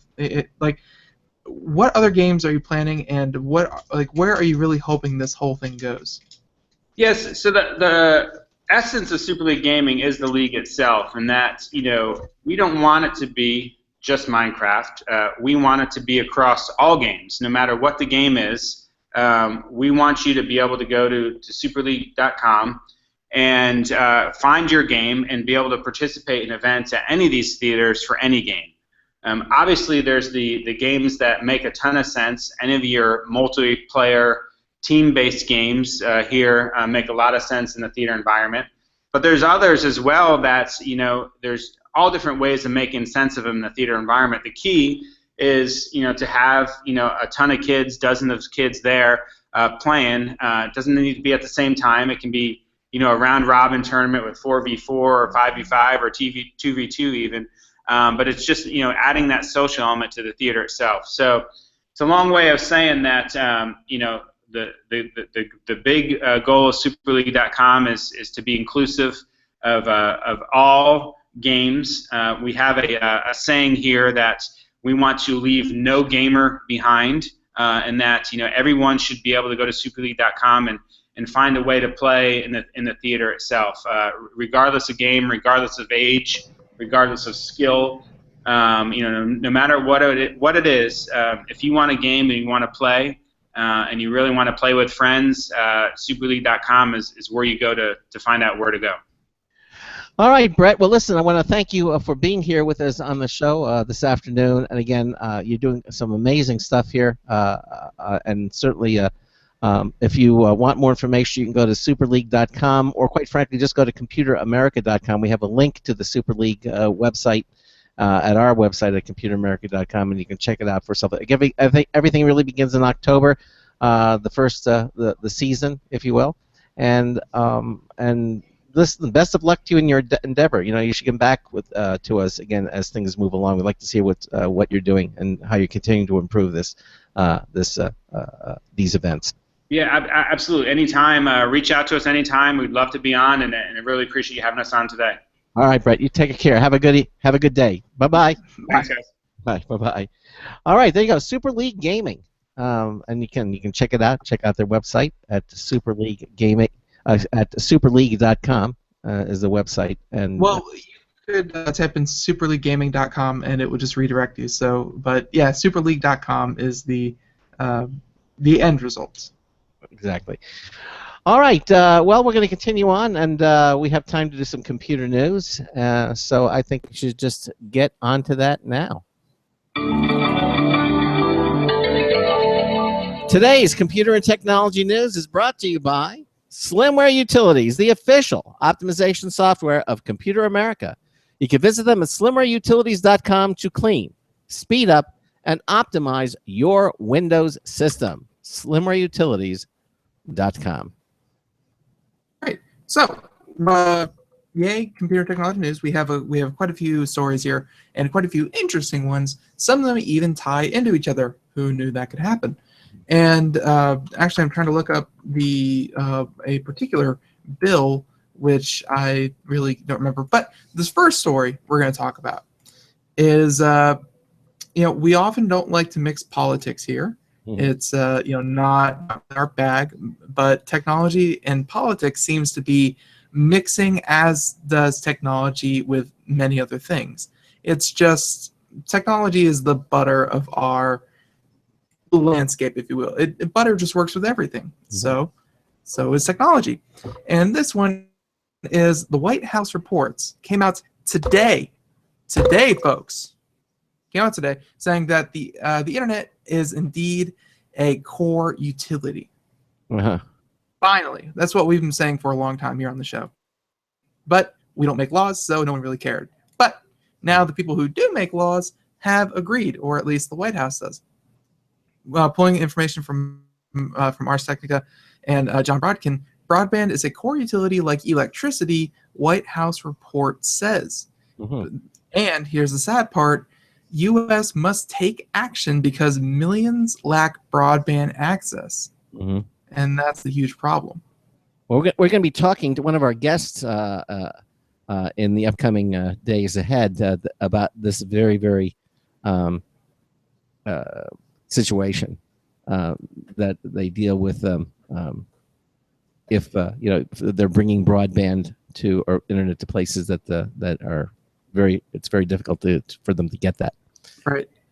So, but we'll be talking with them. But as far as this report goes, the article starts off by saying broadband internet service has steadily shifted from an optional amenity to a core utility. That was a direct quote, and is now, quote, taking its place alongside water, sewer, and electricity as essential infrastructure for communities. Could not agree more. Yep. There you go. Yeah. So, yes, Craig? No, I said that's wonderful news. All right, calm down. The report was written by the Broadband Opportunity Council, which was created by President Obama and is chaired by the heads of the Commerce and Agricultural departments. Who knew Commerce and Agriculture would lead to Internet for All?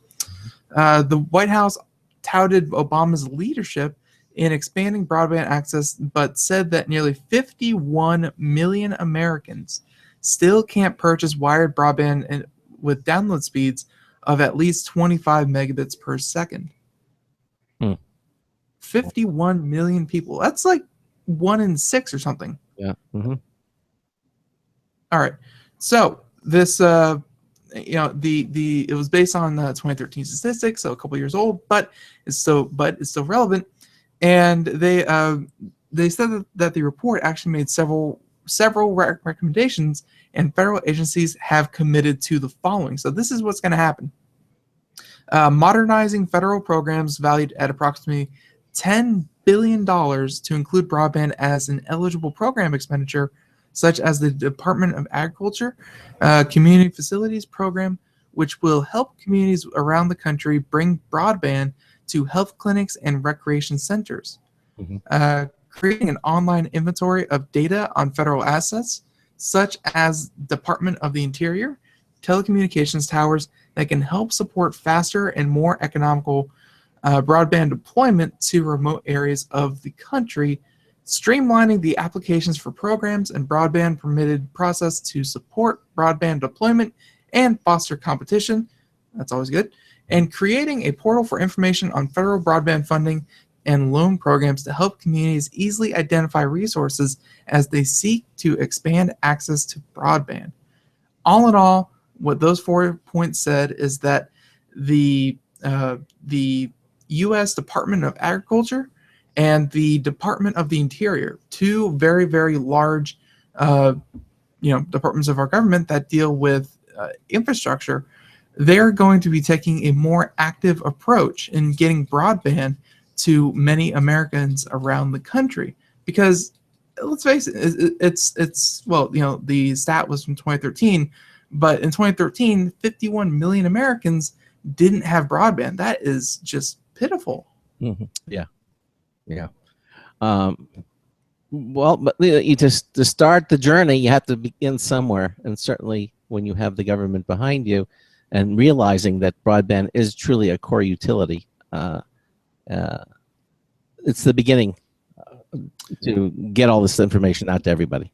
Right, it's the beginning, and one other thing that we want to kind of put in there is that they are going to be doing this thing called Dig Once, and Dig Once is as soon as at the city level, as soon as they dig up a street or tear up a street to resurface it, to expand it or what have you. Right.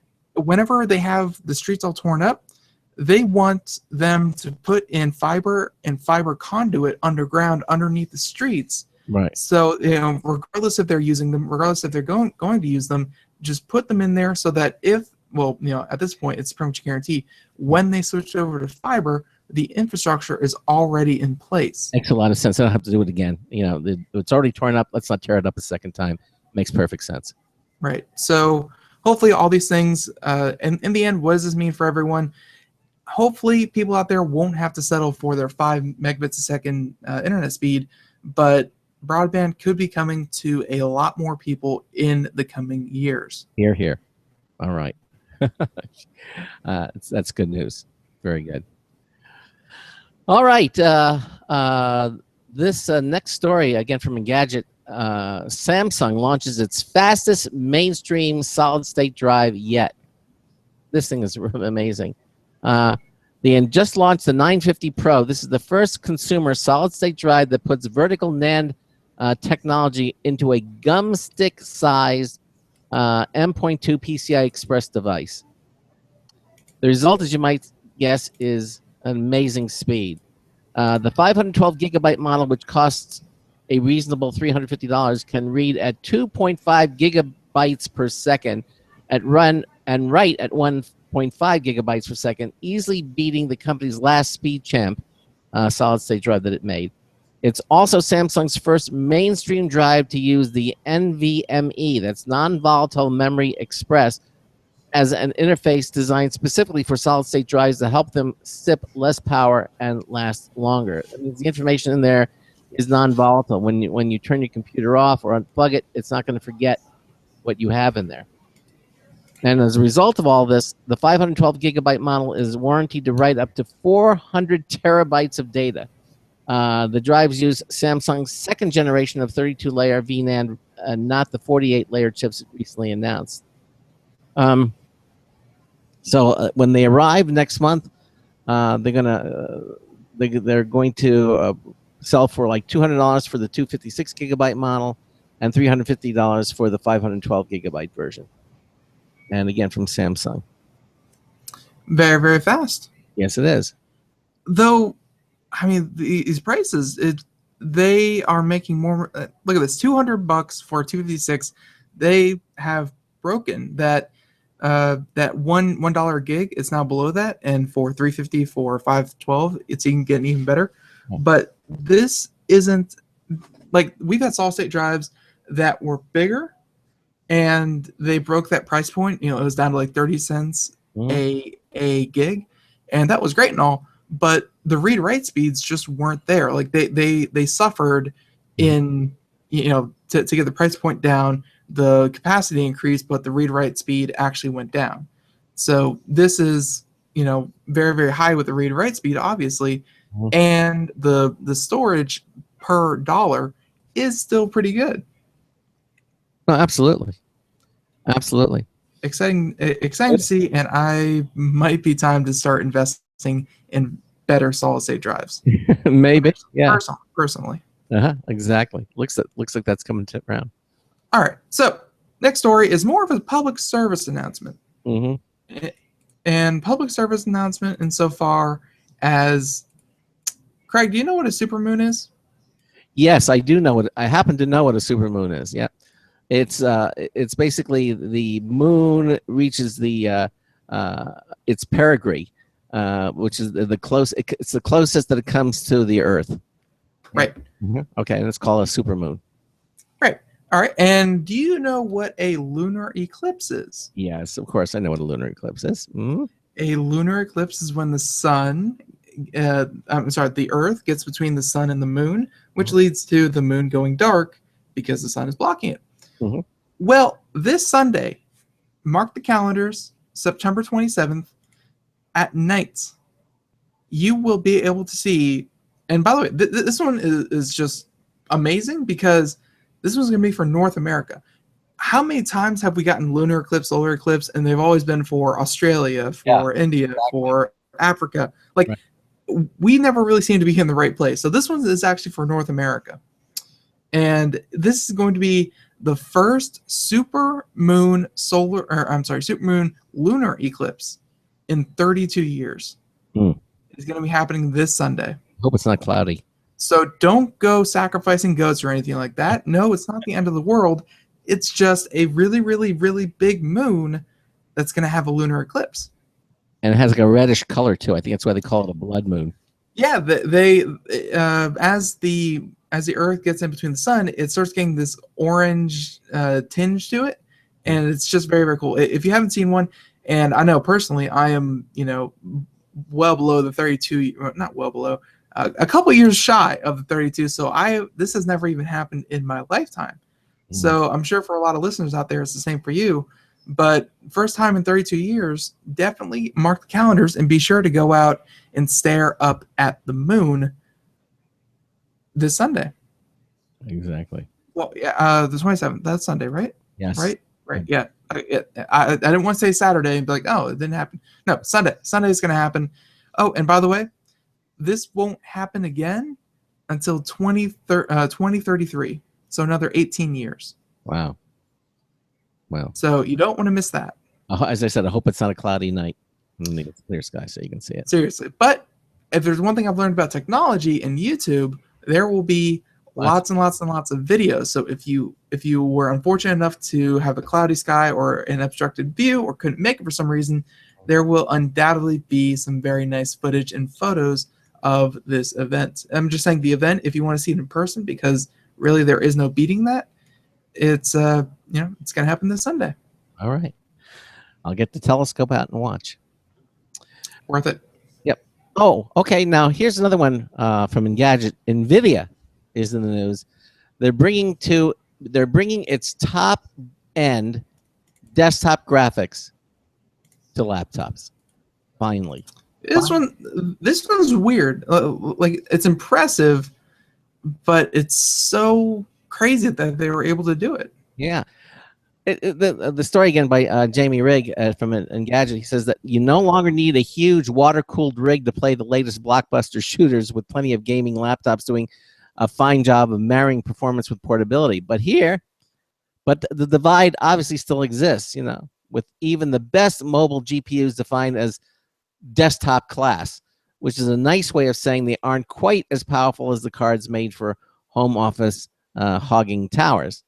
Which is one of the reasons why you like a tower, is because you can put in like your Titan X graphics card in there, which you can't do with a laptop. Well, that said, in what NVIDIA claims as an industry first, the company has today announced its top-end GeForce GTX 980 desktop GPU is headed to laptops.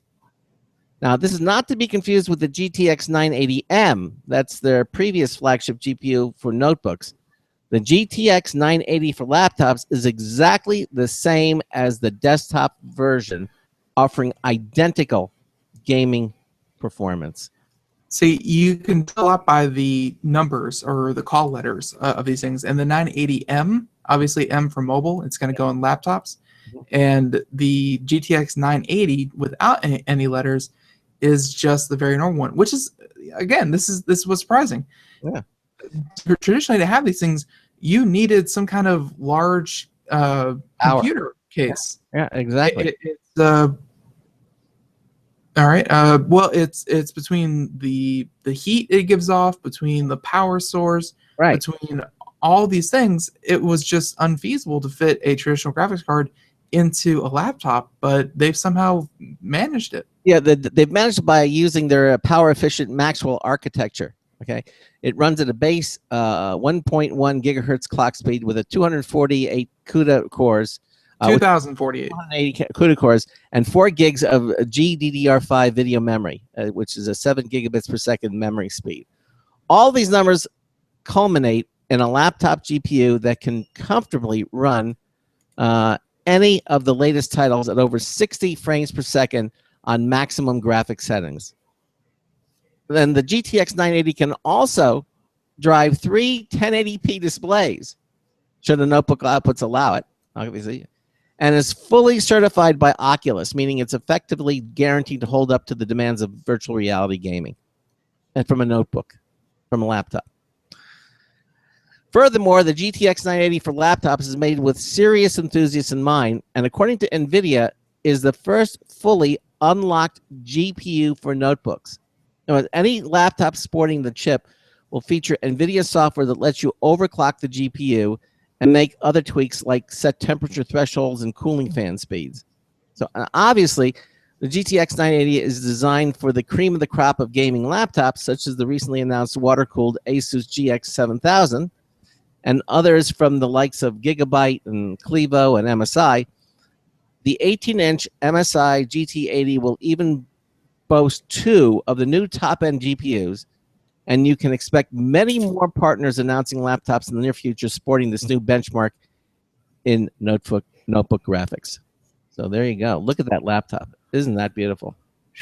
It is a honking machine. Yeah. Just crazy how, and it's kind of fun to think about that. All these companies for so long have been trying to figure out ways to make the laptop thinner, sleeker, lighter, more power efficient, blah, blah, blah. And then you get into the world of gaming and they want to take the polar opposite. They don't mind how heavy it is. They don't mind how much power it uses. They don't mind how, how loud it is, how hot it gets. Obviously you don't want to damage anything, but these things just come with the territory. They're the polar opposite of what most consumers look for in a mobile device. Yeah. Well, so now you can take this to your next Super League Gaming event. There you go. All right. I think we have time for one more story. All right. And I believe this next story we're going to do is, how about this one? We always talked about trends here on the show, trends in video games, trends in mobile technology. Well, here's a trend that I think will surprise absolutely no one, and that is streaming. Streaming now makes up a third of the music industry's revenue. Wow. That thing that has just been trying, that the music industry has been trying to beat into a pulp because they love the sale of CDs and MP3s and that kind of thing. Yep. Well, streaming has officially, I guess, taken over at this point.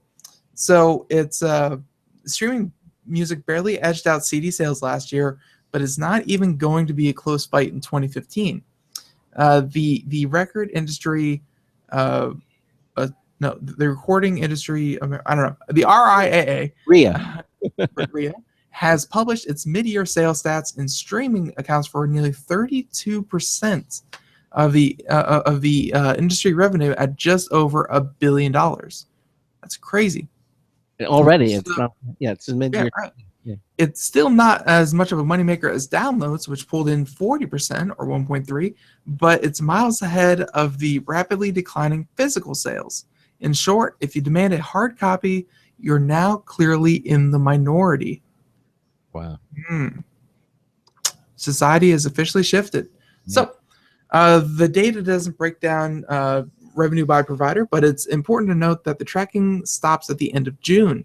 At that point, Apple Music was only just getting started, and if you remember Apple Music when it launched, they essentially gave everyone free Apple Music, so no one had really paid for any kind of music streaming through Apple at that point. So it's too soon to say whether or not Apple service is really a big deal, but it's likely that streaming will only become more important in the second half of the year.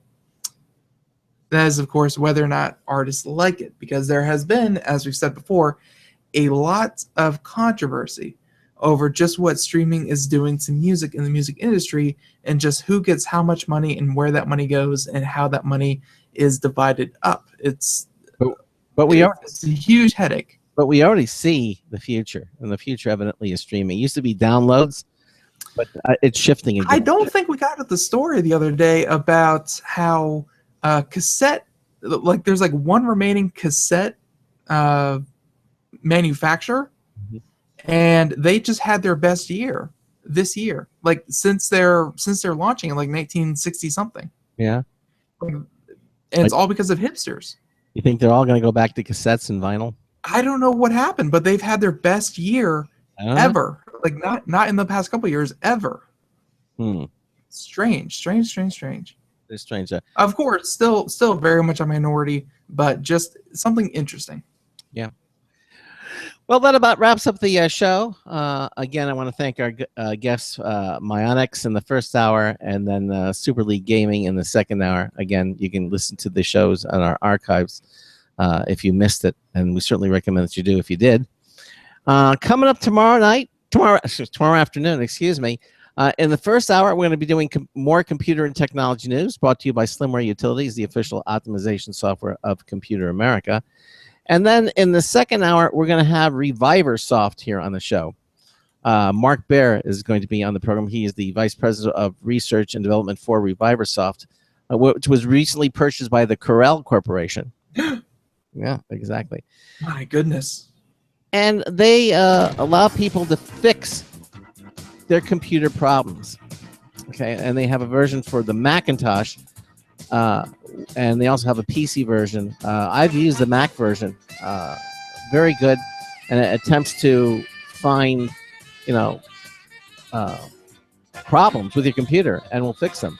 Mark Baer is going to be joining us in the second hour, and I would look forward to that. So again, thank you all for being with us here on today's show on our brand new time, 3 p.m. to 5 p.m. Eastern Time, Monday through Friday.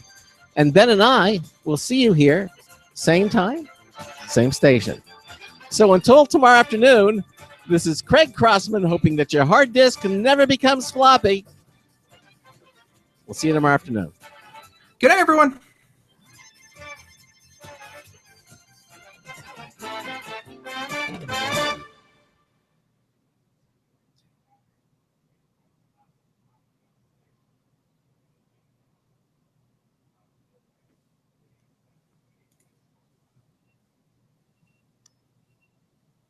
And we are out. And again, thank you all for watching our live video stream. And Ben and I will see you tomorrow. Have a good day. Bye, everyone. Bye-bye.